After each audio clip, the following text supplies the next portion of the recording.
제가 사냥삼을 재배한 지가 24년이 됐는데요. 시작한 지가 엊그제 같은데 벌써 하다 보니까 뭐 총알같이 세월이 지나간 것 같습니다. 초창기에 시작하게 된 거는 이제 중학교 2학년 때 산삼을 접하게 돼서 타 약초류보다 단일 약초로 따질 때는 가장 고가로 거래가 되고 또 돈이 되고 하다 보니까 시작을 해서 10만의 생활을 하다가 이렇게 해서는 안 되겠고 산삼이 그리 많지 않으니까 그래서 우연찮게 이제 그때 당시엔 장례삼이었죠. 그걸 접해서 이제 삼을 심기 시작을 했었는데 어떻게 저걸 심어서 소득을 볼 수 있는 방법이 없을까 이렇게 해서 처음에는 상당히 이게 음성적입니다. 기술을 어디 저 전수도 안 해주고 자기만의 노하우를 돈하고 직결이 되기 때문에 오픈을 잘 안 합니다. 그러다 보니까 현재까지 산양삼이 발전되는 데 많은 제약 요건 중에 하나거든요.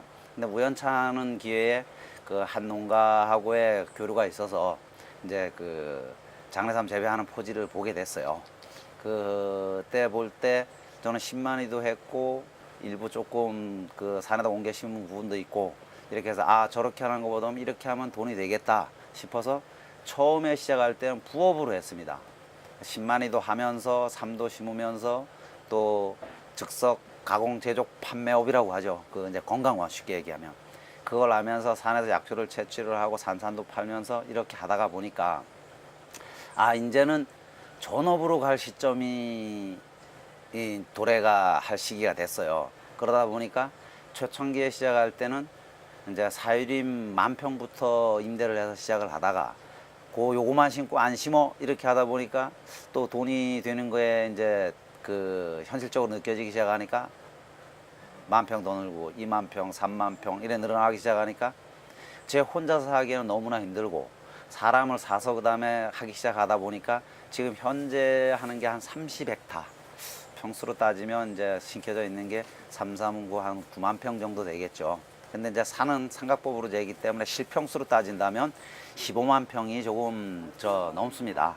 그래서 이제 그렇게 농사를 짓고 있는데 이 시기까지 오기에 참 편안하게 물 흘러가듯이 이렇게 온 건 아니거든요.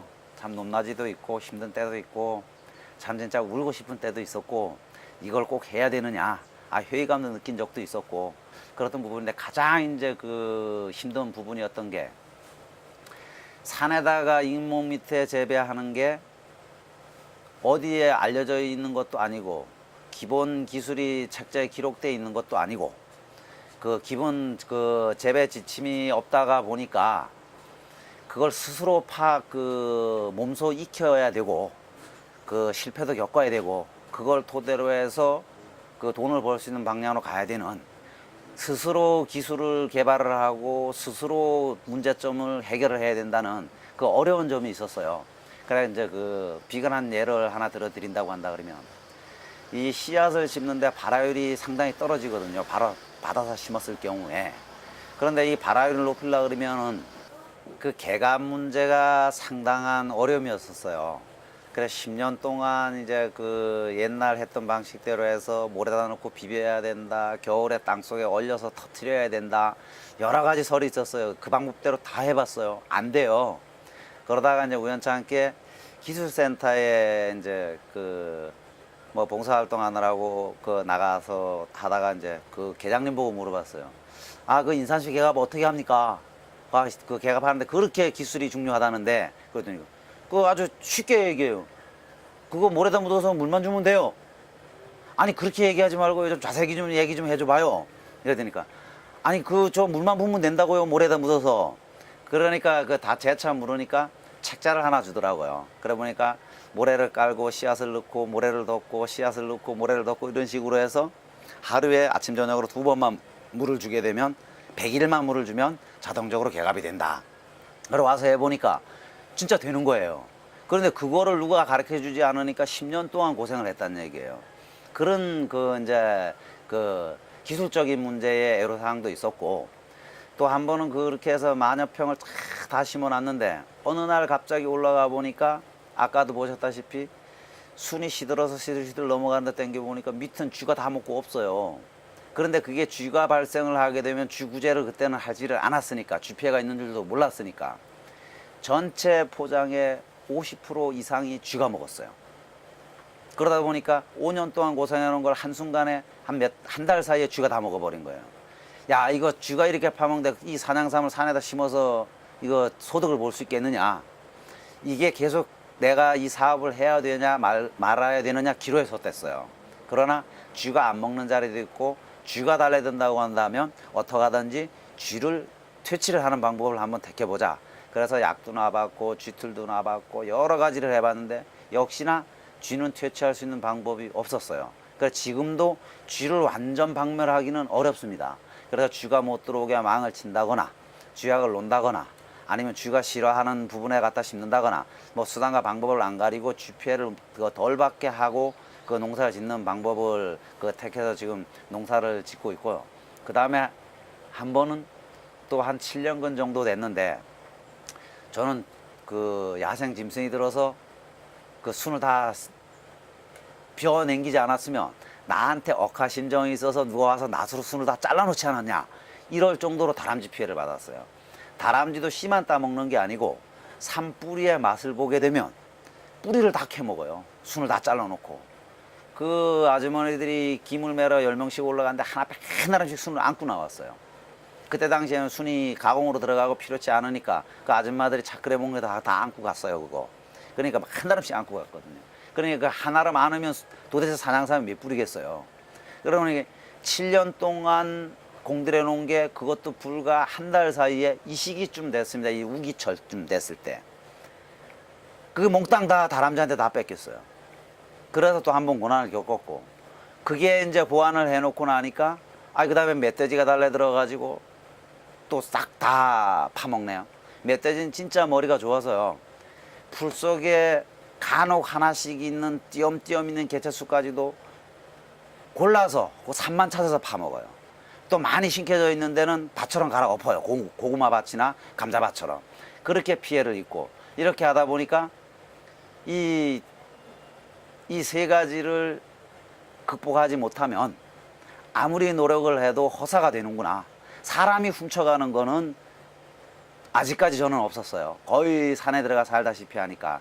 그래서 도난 우려는 내가 내 물건 내가 지킨다는 개념으로 해서 가기 때문에 문제가 안 됐었는데 이 야생 동물들 때문에 피해를 극심하게 입어서 한 10여 년 전에 이거 사업을 다 접을 생각까지도 한 적이 있습니다. 그때 생각하면 아직도 뭐 눈물이 날 정도죠. 겉으로 표현은 안 하지만 웃을 수밖에 없었지만 그래 이제 그런 이제 어려운 점을 겪어가면서 지금 와서 이렇게 보게 되니까 그 평수가 차츰차츰 늘어나고 그러한 것을 보완을 하고 이렇게 하다 보니까 이제는 연매출 그래도 그 수억 대가 넘어가는 어찌 보면 이제 남들이 보기에는 이제 농사치고는 분홍이죠. 뭐 언론에서 얘기하는 게 일본에서 추산하는 게 연소득이 1억 정도 되면 중산층이다. 뭐 이렇게 얘기를 한다고 하는데 저는 뭐 투자비 제외하고도 1억은 넘지 않겠냐. 그런데 이 산양삼은 그렇습니다. 매출이 순수익이 얼마냐 이렇게 묻는다고 한다면 산정하기 상당히 어렵습니다.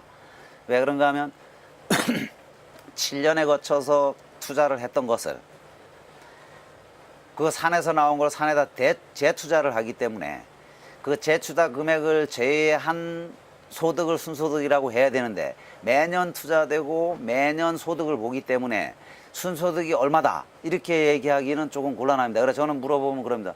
5억 버는데요. 5억 그거 다 순수익입니다. 내 인건비 빼고. 이렇게 무슨 소득이 그렇게 많이 나와요? 왜요? 이미 7년 전에 심었던 거는 저는 목표가 그렇습니다. 올 1월 1일부터 12월 말까지 투자를 했다. 투자 금액이 예를 들어서 1억이다. 그러면 그 다음에 6월 말, 늦어도 7월 말까지는 1억을 회수를 다 합니다. 그 이후에 파는 건 다 순수익이 되겠죠. 그럼 이미 그 전년도에 심어놓은 거는 보존이 다 됐잖아요. 투자비가 회수가 다 됐잖아요. 그러니까 원래는 1월 1일부터 판매하는 게 다 순소득으로 들어갈 수가 있다는 얘기죠.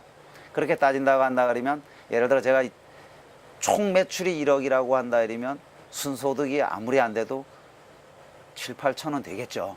그렇게 따진다고 한다면 뭐 연매출이 5억이다 이러면 뭐 3억 이상, 4억 이상이 4억 정도는 순소득으로 가지 않겠느냐. 그렇게 이제 분홍으로 갈 수 있는 한 가지 품목이 될 수 있습니다. 그래서 그러한 과정을 겪는 게 전자에도 말씀을 드렸지만 몇 가지는 꼭 지키고 넘어가야 됩니다. 소비자들한테 신뢰를 쌓아야 되고, 신뢰를 잃으면 같이 무너지는 거. 그리고 그 소비자한테 신뢰를 잃는 가장 근본적인 원인이 연근을 속이는 것 때문에 그렇습니다. 그리고 그 제품에 대한 제품의 질을 속이는 것 때문에 그렇거든요. 그래서 그 소비자들하고의 유대관계 있는 그대로, 내가 기른 그대로를 얘기를 해줘야만 소비자한테 신뢰를 쌓지 않으면 무너진다.